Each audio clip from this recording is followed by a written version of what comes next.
So imagine working really hard for months and opening your dream cafe, and then suddenly there's all my money has gone. अच्छा so Laptop to me दिखने लगा. When we opened it, I went all out. It's crazy. no bully करके मंगवाया मैंने सबको कल. Excuse me. Excuse me.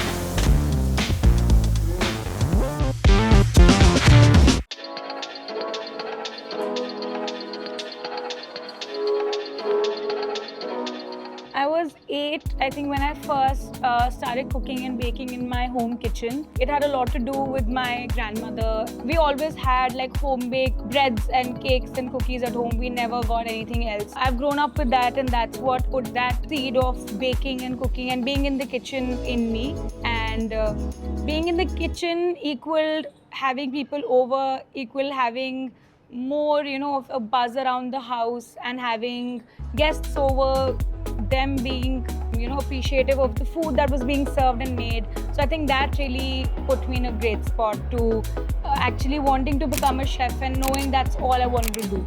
well I started out as a F&B consultant and having worked in the industry for more than like 5 to 6 years. Back in 2019 I was a little done. The industry was just getting too much for me, and the urge to do something of my own was very strong.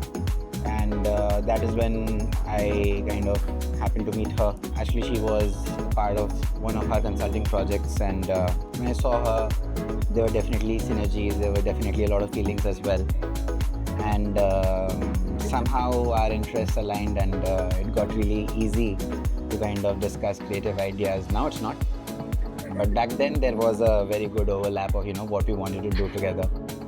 So yeah, like met in April 2019. We met in Jan 2019. It was the first April time 2019 ever. we did the project April we together. started working together. Throughout all the projects, I felt that there was creative restrictions because I was following other people's dreams, and there was this yearning to kind of do something really that is close to my heart, because I'm very particular about design and how things should be put together, like when it comes to architecture or like communication or like branding and positioning. So I never felt that I could do enough, but then there it was, the opportunity lied in front of me when we finally got this space. I finally wanted to kind of sketch my own ideas, sketch the kind of place where I would want to hang out. And it kind of came up in a similar image of, how both of us had, we invested our personalities in it, and it kind of grew into a representation of some things that are me and some things that are Anukriti.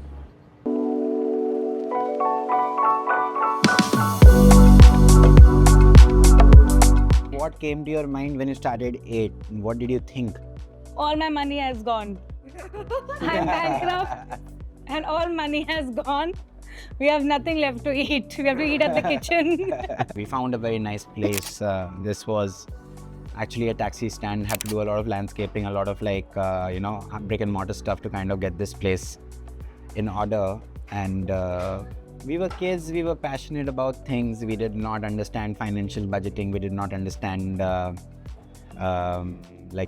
to kind of put things together. So basically, I was working with hotels for 3 years before I met Vicky, and we thought of opening 8. Again, with the hotel, I was always constricted to their SOPs and their recipes, and I couldn't bring so much of myself out on a plate. So again, when we opened 8, I went all out with doing things my way, trying to figure out what our audience wants versus what I want to sell to them as well. That's how we also named 8 altogether experimental, because we wanted the experimental part to be there for coffee, for patisserie, for our food, for our cakes, for the vibe, for the space, everything.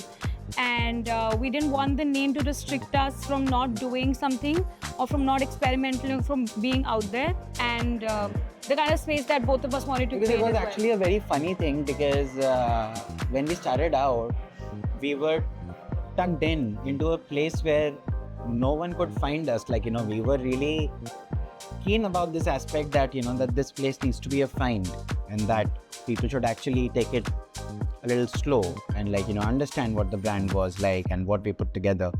And people used to have this thing that, why are you naming it altogether experimental? It is such a huge name to kind of remember and recall, like who will understand what this is. So we were always very clear then, of course, we needed something that is very short and small. So the word 8 became the acronym for Altogether Experimental, while making sure that the words Altogether Experimental completely, explaining what we generally do and what we did. And we brought a lot of principles and a lot of likes, wants and wishes together.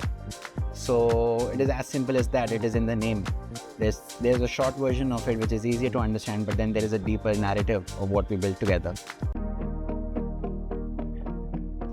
After a couple of months of a lot of hardcore planning and construction work, we finally put this together, and we started in December 2019. And things were just starting to take shape, and we were just putting everything in place, setting menus, warming up to the customers. Is when just in 3 months, there was this nationwide lockdown because of COVID, and we had to shut down.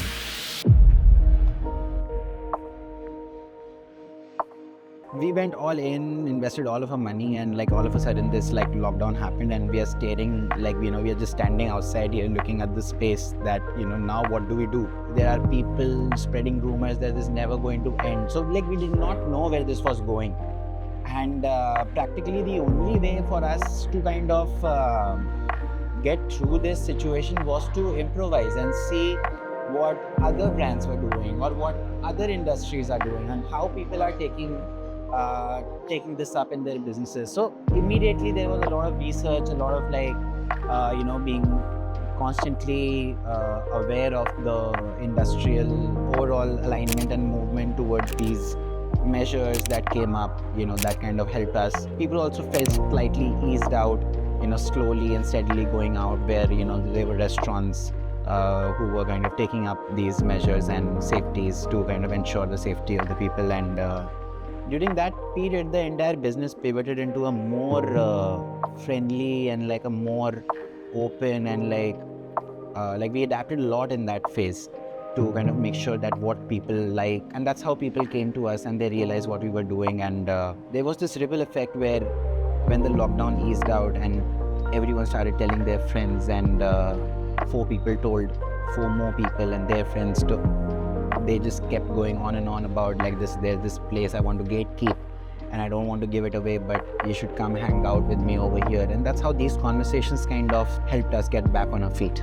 If people are stepping out in these times, they should step out for a reason. We should give themselves something different to come to us.